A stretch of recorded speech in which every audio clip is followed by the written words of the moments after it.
Bonjour Pierre-Henri Tavoyot. Bonjour. Vous êtes philosophe, vous enseignez la philosophie, vous êtes spécialiste et vous avez écrit plusieurs livres sur les âges, la philosophie des âges de la vie en fait. Mais vous intervenez aussi dans les entreprises sur ce thème. Vous êtes responsable également à la Sorbonne du master métier du management et de l'administration des entreprises, président du collège de philosophie. Alors vous dites que pour vous, on valorise le jeunisme d'une façon aveugle dans les entreprises. Que produit ce comportement du coup pour les jeunes comme pour les seniors ? Il faut partir des catégories de ressources humaines. Il y a deux catégories dans les ressources humaines, il y a junior et senior. Junior, ça veut dire que ce n'est pas encore le moment, et senior, ça veut dire que ça commence à être trop tard.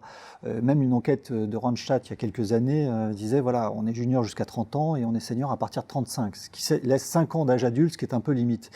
Donc l'effet est inévitable. Junior, c'est l'infantilisation, senior, c'est la relégation. Et donc on a, en fait, si on traite ces catégories, si on oublie que la part principale, c'est le milieu, c'est l'adulte, on va avoir des politiques managériales complètement, mais délirantes. Alors, qu'est-ce qui empêche, selon vous, que l'entreprise ouvre les yeux et voit ses salariés comme des adultes ? En fait, justement, ces deux catégories-là qui brouillent un peu le message, et puis le fait qu'on a du mal à penser une vie. Alors, c'est compliqué aujourd'hui, parce que jadis, dans l'entreprise paternaliste, il y avait la vie dans la même entreprise, donc on pouvait accompagner étape par étape tout au long. Et donc aujourd'hui, c'est vrai que les salariés sont aussi très zappeurs et que les entreprises le sont aussi en faisant quelques charrettes de temps en temps.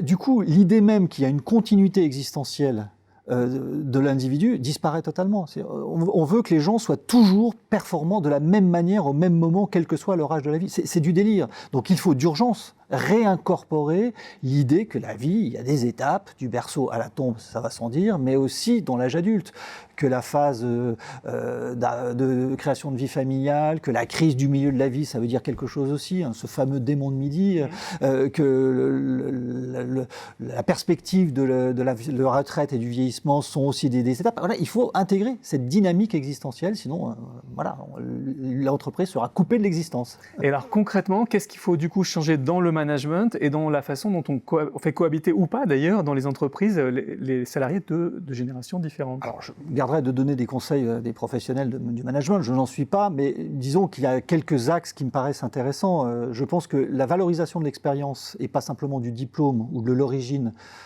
académique me paraît important, c'est vraiment l'expérience. L'expérience, c'est pas simplement avoir tout vu, tout fait. L'expérience, ça veut dire j'ai suffisamment vu et suffisamment fait pour être capable de me débrouiller avec ce que j'ai pas fait. Donc c'est quelque chose cette capacité d'adaptation. Deuxièmement, je pense que la responsabilité, alors c'est aussi une tarte à la crème, la responsabilité, mais on peut l'entendre au sens aristotélicien d'ailleurs, la manière dont Aristote parle de la responsabilité, qui consiste à dire commandez comme si vous deviez obéir et obéissez comme si vous deviez commander. C'est intéressant comme formule, parce que ça veut dire qu'on se met dans une décision hiérarchique à la place de l'autre. Et se dire, tiens, mais la décision est brutale, mais est-elle nécessaire ? Peut-être, oui. La décision est difficile à appliquer, oui, mais si je me mettais à la place, voilà. Donc ce type d'élément me paraît important. Puis troisièmement, je dirais, effectivement, remettre cette idée de flux existentiel, de dynamique existentielle qui permettent d'envisager qu'une carrière, c'est aussi une vie, c'est aussi parallèle à une vie et que, il nous arrive tous d'avoir des petits coups de mou de temps en temps. C'est pas pour ça qu'on n'est pas bon, mais c'est aussi ça la richesse de l'existence. Merci beaucoup Pierre-Henri Tavoyot pour cet éclairage. Merci.